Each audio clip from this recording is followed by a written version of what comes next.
So rental arbitrage is what we rent to rent, right? So we're going to rent these houses from landlords. We literally, these are probably from this house is particularly from investor friends of mine, right? So, but as a regular host or investor out there, if you want to do arbitrage, you just have to go, get with an investor, right? Or in a negotiated deals to get them rented to yourself for market rent, and then you're going to put them on these short-term rental platforms, and or add them on a direct booking platform, right? So, and these properties, cost anywhere between 10 to 15,000 bucks at a medium of four bedrooms, right? For this one we just launched, the first month it did $9,800.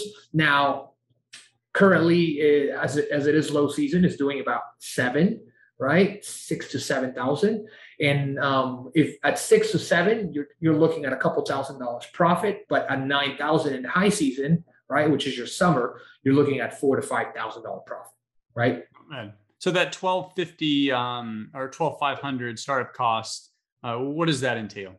That was startup cost for the furnishings, and that did not include first month, last month, right? So you put that plus 5,000. So I think that maybe we had extra furniture for this additional property, but a regular 4-bedroom like this one would cost you around 15K all in, right? Okay. So, and yeah, I mean, this one brings in anywhere from, on the low end, 1,500, 2,000 net, and then on the high end, $4,000 to $5,000 a month, right? So now you average that over a period of 12 months, and this is what essentially we're going to cover, right? How do you really know if this house is going to make? So there's a process, and there's a way to find out based on market data, based on historical, current, and future data, right? And that's what we do. That's what we're going to teach, right? So this one makes pretty good money, and we can go over this is the first. We launched it here on the 27th, and it got a booking for 1,100, and then we got a pretty sweet booking for 8,700. Nice. Yeah. So, and then this happens all the time, but I would say maybe. So who pays $8,700 for a house? 8,700 is just the payout. Yeah. So who pays for that? Well, what type of client and customer is that? Family. This is a family that came to stay for whatever reason, right? They're families. So, because I've had some, it's just kind of weird. I've got one on the lake in Lake Livingston, northeast of Houston, and we've had some transient workers. Some folks are coming in for training, and they need a place to stay for a couple weeks. And then you get holidays, but then you get like the sporting type events of or on the lake, we get fishing events. But there's a million different types of sports. I mean, it could be a badminton tournament. You just never know, some special events, some conference that comes in. Right. So yeah, you have different avatars, different clienteles, and they'll just come in, right? You have people that are staying for relocation. There are a lot of relocation. We work with some relocation service companies, right? And we get our bookings through VRBO, Airbnb, and direct. Okay. So I'm sure you do too, right? What does your property do in the high season and low season? Your Lake Livingston one. I don't run it, so that's a Jamie question. I found the deal. She runs 100% of all the management. I know we've done the math because this is a 700 square foot property. If we rented it out, this is going by memory because she manages it all. If we rented it out 700 square feet on the lake, we'd probably get like $1,000 a month. We get about $3,000 a month. It was a little bit higher over the summer. I think if you averaged it out, it'd be about 2,700, 2,800. And that's considering that we actually haven't remodeled it. We bought it as is. It's still kind of dated. We put in some new flooring and we did put in a new dock, but I'm very happy with the ROI. I think we could probably make another 50% more if we did a remodel. Yeah. And you guys need to attend, right? You should be, are you attending? I'll be there. All right. So, so just going through this one, pretty good one. First 30 days. That's my house. That what it looked like, right? No, similar layout, square footage. Right? So we equip our properties with a super, really good coffee station, right? We put nice 2 types of coffee makers and, toasters and electric knives and rice cookers and tons of plates and like the kitchen. Our kitchens are fully loaded. Where people can stay for a full month and have everything. Yeah. Right.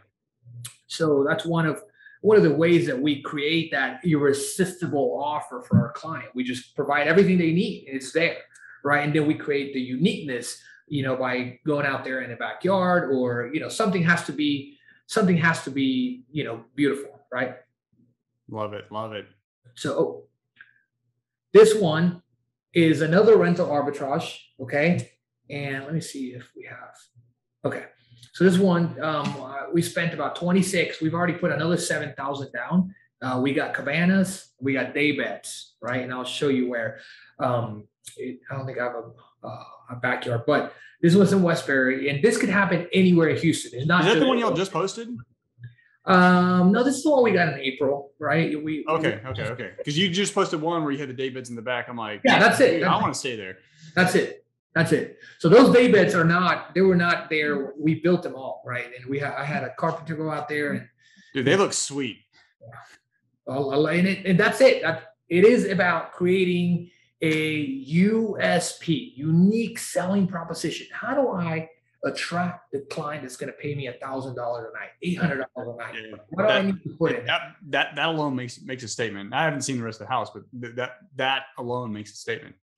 Exactly. So like a house like this, if we build a day best, let me just say 33,000, right? We launch it the same month, makes 10,900. But if we go back, in July and June, it brought 16,000. So you think April was like, 10,900, and I think the next one was, 14,000. So it's averaged pretty good during the summer, right? And obviously, if you do 16 versus 10, the profit is completely different, right? And then also there's management, right? We have our own management company, so we're paying ourselves a management fee because I've got to have people to run it. That's how it makes it passive for me, right? Mm-hmm. But at this number, this property made 50% profit margins, and I'm a big adamant about hitting that 50% mark. So and it's stuff with the little apartments, right? Stuff with apartments. I never did. And it's even if you do 50% profits, the 50% of 1,800 is 900. It's not worth it, right? Or 2,000. So and that's why I love the house model, right? And as we evolve it, we have. We just first hit our first $20,000 a month this past summer. And, a year and a half ago, I was wishing I had a house that hit 10,000. So it's not immediate that you can, that I created personally a house that brings in $20,000 or $10,000. It takes a little bit of time, but you can have a shortcut to getting there, right? And then the shortcut lands on get with somebody that knows and has done it. That's the shortcut, right? So let's keep checking it out. So in June, it brought in 16 and made that. And here are some of the reservations.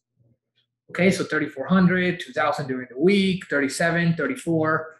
Then there's one for 45. There's one for 58, right? And then in July, it brought 26, which is incredible. This is when we broke our first, $20,000 a month. And then now the profit just doubled. Yeah, right? My long-term rentals never do that. Yeah, not every short-term rental does this, right? You saw like one brings $6,000, right? So that one, it's fairly just 400 square feet less, right? And it's probably, maybe $50,000 or $75,000 less as a purchase, right? Mm-hmm. So you just have to create, and we work on these. They don't just come in and bring in $26,000 immediately. We have to put a lot of work up front. Most of the work is up front, right? And if you create a beautiful property and you put the work up front, then it's easier to maintain it, right? So if you start bad, and then we've done it. When I launched my first houses, they were making $3,000 a house. Okay, and that was okay. I was happy with that because my apartments were only making $1,800, right? So I was like, oh well, shoot. My rent was $1,000 in the apartments, and then my mortgage was $1,600, right? I'm only spending a little bit more, and I'm making my margins work bigger, right? Yeah. I didn't really know that houses could really hit these numbers, but here they are, right? So here's a reservation for 37, 44, 14, 4,083, 1,500, 37, right? So, and then I could go all day and truly just show you. And August also hit, we had a really good number, a really good month here. And yeah, I mean, in 1 month, we made our money back.